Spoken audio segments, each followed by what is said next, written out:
Hello and welcome to the first ever episode of Auditory Odyssey, your one-stop shop for all things music talk. From death metal to Disney and blast beats to ballads, we've got you covered. I'm your host, Brennan. Now, today's episode's going to be a little bit different than the rest of the series, as I just kind of wanted to get off the ground with who I am and my experience in the music industry. So to start it off, ever since I was a little kid, music has always been a huge part of my life. Even when I was just like 4 or 5 years old, you could find me in the living room belting the Phantom of the Opera at the top of my lungs. So when I was about 10 or 11 years old, I had decided that all I wanted for Christmas that year was a trumpet. I spent most of my upbringing in a small little podunk town in Utah called Eureka, where I attended Tintic High School. I was quick to join the high school band where I practiced my trumpet under band director Cody Hughes. Cody, also being a trumpet player, was a huge inspiration and role model for my trumpet playing. I spent multiple years with Cody learning the trumpet and playing in concert and pet band, and eventually even diving into the French horn. Although I was heavily involved with the band, I wasn't the most academically successful of students. I struggled keeping my grades afloat and also finding motivation to go to school, which eventually led to me dropping out of high school in my junior year.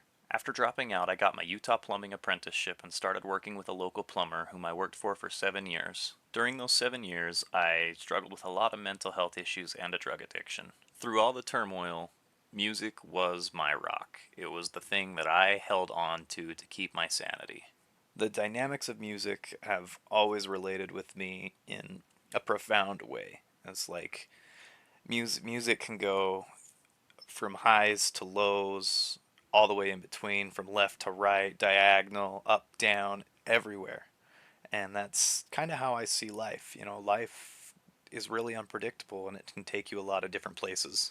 So, my goal with the podcast is really to try to connect people to music. And not just music that they already know, but music that they may not have understood or music that they may not have been willing to give a chance, because it's these dynamic levels of expression that I want to emphasize just how important they are into making music what it is. I'm sure we can all relate to struggling in life and having highs and lows and finding better times in life. And it's important to remember that we should always walk while you have the light. And I'd like to use this platform to really show my appreciation for music and musicians alike. Musicians, just like music, they come in all shapes and sizes, be it big or small. Where there's no textbook example of how music should sound, right? We have some agreed on metas in music and some basic guidelines that people follow, but there's nothing really telling us exactly this is how music should sound.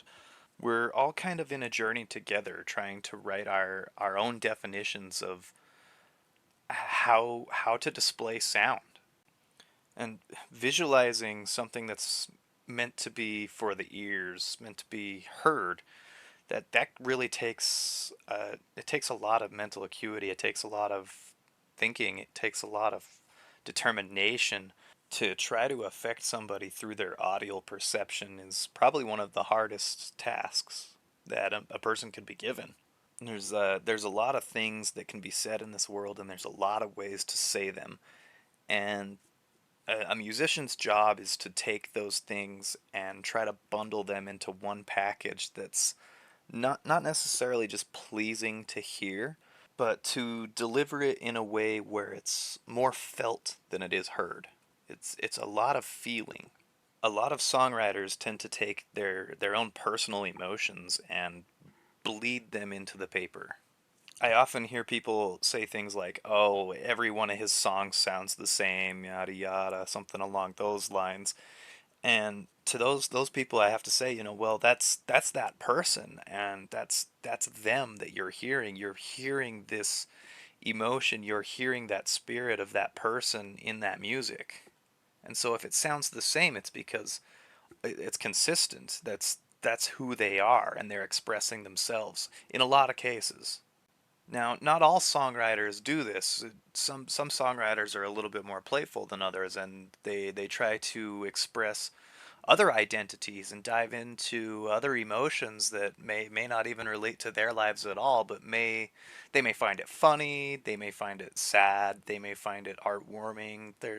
There's a lot of things that songwriters like to dive into when they're writing music that may not even be personal to them, but it it affects somebody else, and that's why it resonates with the listener. And so, I kind of went off on a tangent here, but in summary, who I am as a musician is I'm someone who deeply appreciates music, and I appreciate music of all shapes and sizes.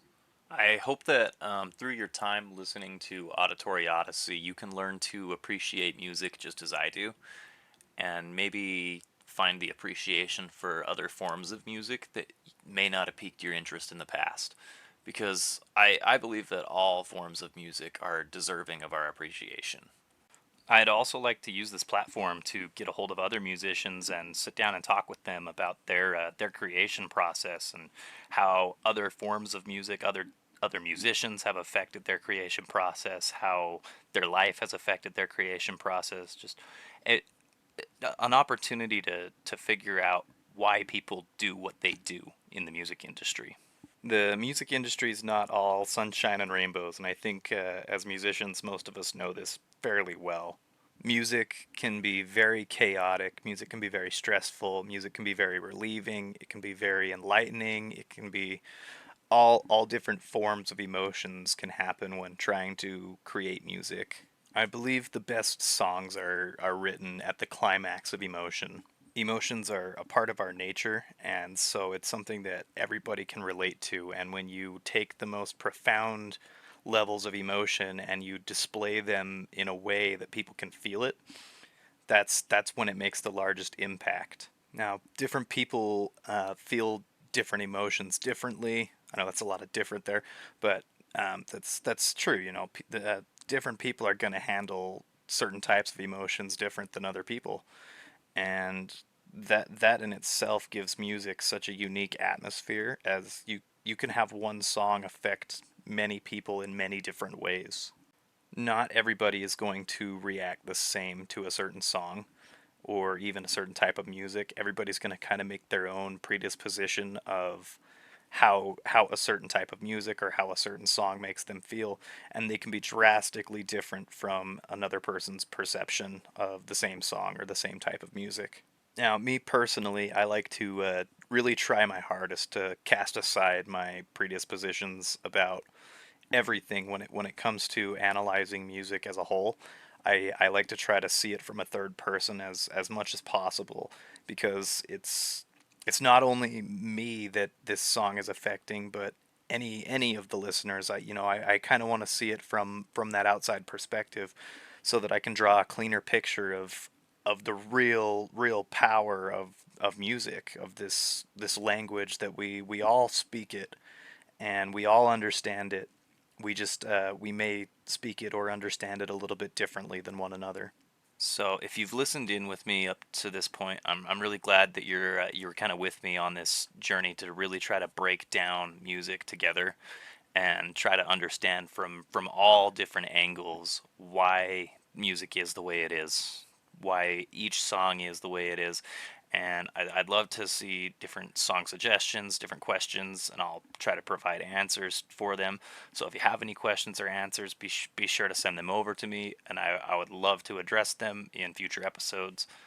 I'll probably have a bunch of episodes pre-recorded before I ever drop any of these. So it may be a while before you actually get your questions answered, but I want to see those questions come through. So thank you for hanging out with me and getting to learn kind of a little bit about who I am and my endeavors in the music industry.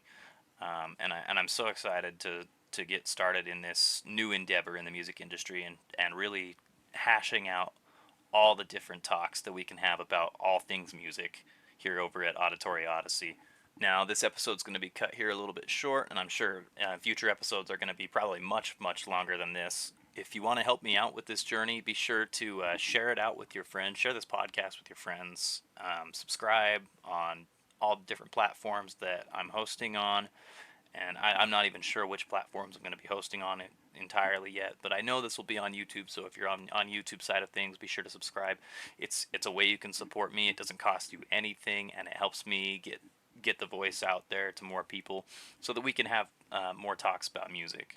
I have big plans for this podcast, and I'd really like to see all these things come to fruition. And none of it's going to be possible without any of your guys' help. So please, please, I hate to sound like a broken jukebox here, but if you can, please just support me in any way that you can and help me get it out there. It's always been my dream to have some kind of career in the music industry, and this really feels like it might be my getaway and trying to really step out into the world of music. So thank you for tuning in with me up until this point, and be ready for next episode. Next episode, I'm going to be talking about. I just seen a local musical production called "Take My Death Away" at the Angelus Theater in Spanish Fork, Utah. The show was very entertaining, and I'm kind of excited to go into my thoughts on the script and some of the music that was performed during the event. It was a good time. So until then, keep on jamming, everybody, and we'll talk to you later. So peace.